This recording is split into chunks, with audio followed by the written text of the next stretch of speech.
Muy buenas tardes a todos, sean bienvenidos a esta conferencia organizada por SCORI de INSA Paraguay. Vamos a hablar hoy sobre introducción a la investigación. Me presento, soy la doctora Lorena Denis, actualmente soy residente de Medicina Familiar en el Sanatorio Adventista Asunción. Hoy quiero compartirles mis conocimientos acerca de la elaboración de un trabajo. ¿Qué es investigación? Es la recolección sistemática, análisis e interpretación de los datos para responder una pregunta o solucionar un problema. La investigación sobre la salud tiene dos propósitos. Es necesaria para generar conocimientos que permitan enfrentar problemas de salud y a su vez identificar los problemas prioritarios para diseñar políticas y programas que logren beneficios para la salud con uso óptimo de los recursos.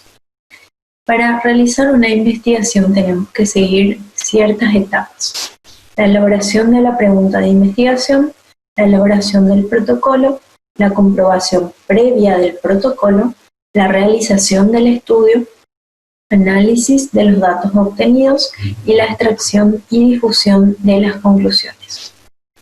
Un proceso de investigación científica tiene ciertas etapas y ciertos pasos que podemos englobarlas en tres, que serían planificación, ejecución y análisis de resultados y publicación.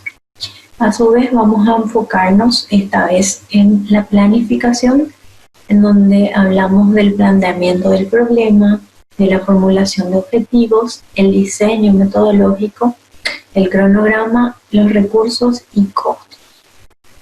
Ejecución, ya hablamos cuando tenemos la recolección de datos, el procesamiento y análisis, la tabulación de resultados y los análisis de resultados y publicación, cuando tenemos la discusión de esos resultados, las conclusiones y recomendaciones, el informe final y la publicación. ¿Qué es un protocolo? Es un documento que especifica lo que se propone estudiar. El investigador comunica el problema en estudio, su importancia y las técnicas planteadas para resolver la interrogante. Un protocolo de investigación tiene ciertas partes, a saber, el título, los autores e instituciones que están involucrados, el índice de contenido, el planteamiento del problema, la significación o justificación, la hipótesis de investigación, la formulación de los objetivos, la elaboración y operacionalización de variables, la metodología a seguir, el cronograma, los recursos necesarios y costos, un resumen de nuestro trabajo, las referencias bibliográficas que utilizamos y el anexo. El planteamiento del problema de investigación es un eslabón entre el conocimiento que ya tenemos y el que se busca. Por lo general, cuando hablamos o queremos investigar sobre un tema, siempre tenemos ciertas dudas sobre, por ejemplo, cómo sería si ese tema no tuviera esa finalidad. Es decir, por ejemplo, si vamos a investigar sobre cierta enfermedad, ¿por qué no se desarrolló cierta terapéutica, por ejemplo, para esa enfermedad? ¿O por qué no se determinó cierto método diagnóstico? A partir de un tema ya tenido, nosotros buscamos posibles temas o posibles investigaciones nuevas. A su vez, la justificación sería detallar el motivo por el cual se desea investigar ese tema en específico. Y hay que tener en cuenta si nuestro trabajo va a ser viable, si va a tener beneficios o de repente si va a tener un resultado negativo, y qué impacto va a tener ese cambio para la salud en la sociedad. Los objetivos de la investigación deben ser alcanzables, claros y precisos, seguir un orden, deben utilizar verbos en infinitivo, por ejemplo, determinar, y generar cambios. Un objetivo general es el propósito por el que se lleva a cabo una investigación. Y los objetivos específicos ya son secundarios, pero identifican las acciones que el investigador va a realizar para lograr sus objetivos. El marco teórico debe ser enfocado en nuestros objetivos y en nuestra pregunta de investigación. Sería la descripción, explicación y análisis del problema general que trata la investigación y ubica el problema dentro de un conjunto de conocimientos que ya tenemos y orienta todo nuestro proceso de investigación. Hay que tener en cuenta que cuando realizamos una investigación tenemos ciertos aspectos éticos a tener en cuenta, que deben estar detallados en un consentimiento informado donde vamos a exponer y plantearle al paciente nuestro trabajo de investigación, los métodos que se van a seguir, los beneficios o posibles consecuencias que va a tener este trabajo de investigación para su salud. Y el paciente debe aceptar voluntariamente firmar este documento sin imposición alguna. Hablamos de metodología cuando tenemos a una población y una muestra. Una población sería un conjunto de individuos con una serie de características específicas que no pueden ser estudiadas en general. Y una muestra, sin embargo, es un subconjunto de esa población que sí podemos estudiarla por ser de menor cantidad.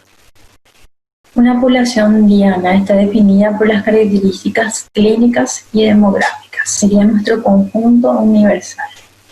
Puse como ejemplo a los pacientes adultos con migraña. Una población accesible está definida por las características geográficas y temporales. Es nuestra población disponible a la que podemos estudiar.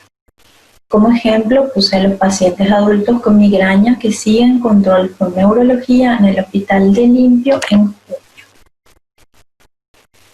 Nuestras variables son las características que el investigador debe operacionalizar o clasificarlas para nuestro trabajo. Pueden ser cuantitativas o cualitativas. Cuantitativas serían números que pueden ser enteros o a su vez fraccionados en decimales. Las discretas serían número de hijos, número de ataque de asma, que serían números enteros. Y las continuas son números que no necesariamente deben redondearse. Por ejemplo, la presión arterial, la altura, el peso. Las cualitativas pueden ser nominales y ordinales. Nominales, como ejemplo, les puse el sexo, masculino, femenino, un grupo sanguíneo, vivo o muerto. Las cualitativas ordinales, como ejemplo, les puse un estadio del cáncer de mama, o si una enfermedad es leve, moderada o grave. Cuando hablamos de diseño de una investigación, hay que tener en cuenta que el investigador puede intervenir o no en el trabajo. Entonces, a partir de ahí tenemos estudios observacionales y experimentales. Los observacionales son estudios descriptivos en donde tenemos el informe de casos, la serie de casos, las encuestas transversales. Son más bien estudios en donde a partir de ciertas informaciones analizadas se sacan las conclusiones. Y los estudios analíticos son ya estudios que son bastante utilizados en salud, en donde tenemos a los estudios transversales, los estudios de cohorte y los estudios de caso control.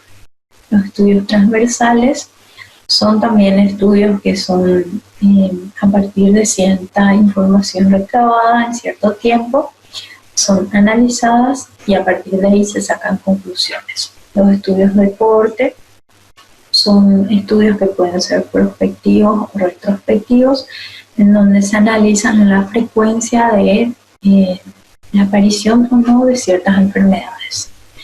El estudio de caso control es aquella donde tenemos a dos grupos seleccionados, uno que sería la población afectada por cierta enfermedad, por ejemplo, y el control serían los pacientes, o sea, las personas que no están enfermas y se ven en cierto tiempo la frecuencia de aparición o no de cierta enfermedad. Los estudios experimentales son más bien estudios con muestra amplia, que son ya elaborados por organizaciones o por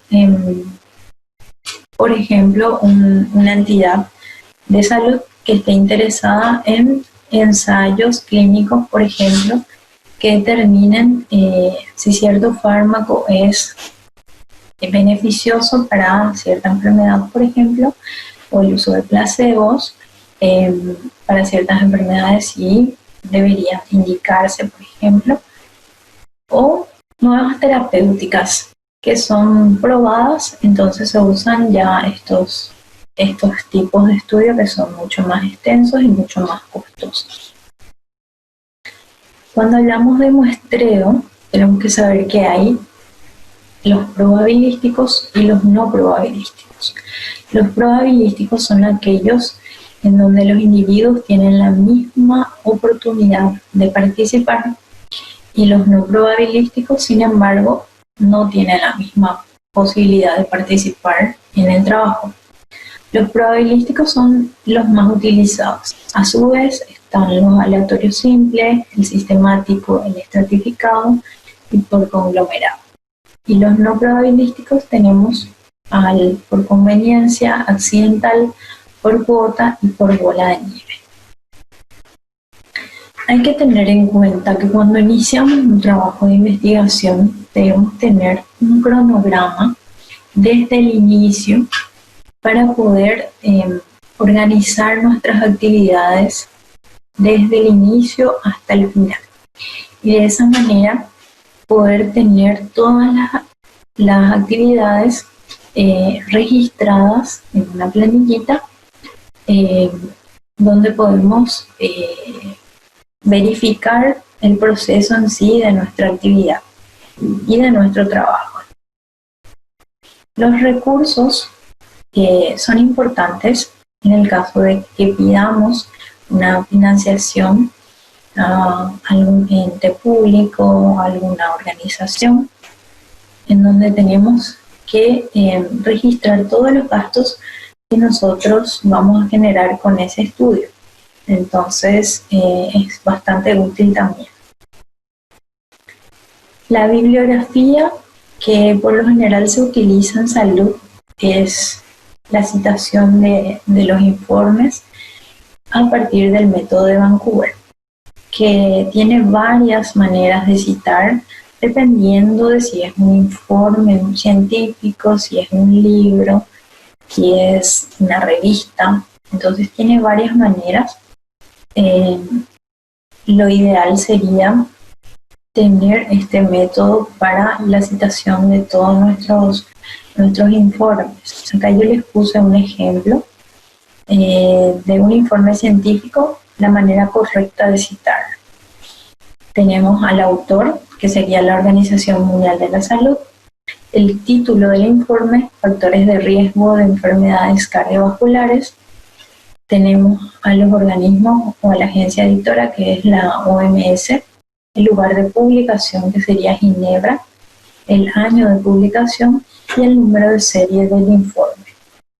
Y en la parte superior podemos observar la manera en que se publica cuando introducimos esta citación en Internet. Bien, todo trabajo debe ser anexado para que pueda ser resumido de manera fácil y que a la vista sea original y llamativo, resumir nuestro trabajo mediante gráficos. Entonces podemos hacer mediante la introducción de mapas, mediante la introducción de líneas, mediante la introducción de barras. Todos nuestros resultados se plasman mediante estos métodos y de esa manera es mucho más fácil poder explayarlo al público. Y lo más importante es la publicación. Toda investigación debe estar publicada por lo menos en una revista o debe ser consensuada y a la vez explayada en un congreso. Lo ideal sería que todo trabajo de investigación tenga alto impacto en la sociedad. Entonces, lo ideal sería buscar estrategias para poder publicarlas en varias revistas y que a su vez eso tenga impacto a nivel mundial. Acá les traje un ejercicio práctico que pueden realizarlo. Sería realizar un análisis de una investigación relacionada a la pandemia actual y responder cuál sería mi pregunta de investigación, cuáles son los objetivos de mi estudio, si será viable mi estudio y qué beneficios y consecuencias podría traer mi estudio. Eso es como una tarea posterior a esta charla que pueden realizar. Bien, les agradezco por participar en esta charla. Muchísimas gracias a la gente de INSA por confiar en mí para poder hablarles sobre este tema que es bastante importante. A su vez, espero hayan entendido y en caso de que tenga dudas, estoy abierta a consultas. Muchísimas gracias a todos por la participación.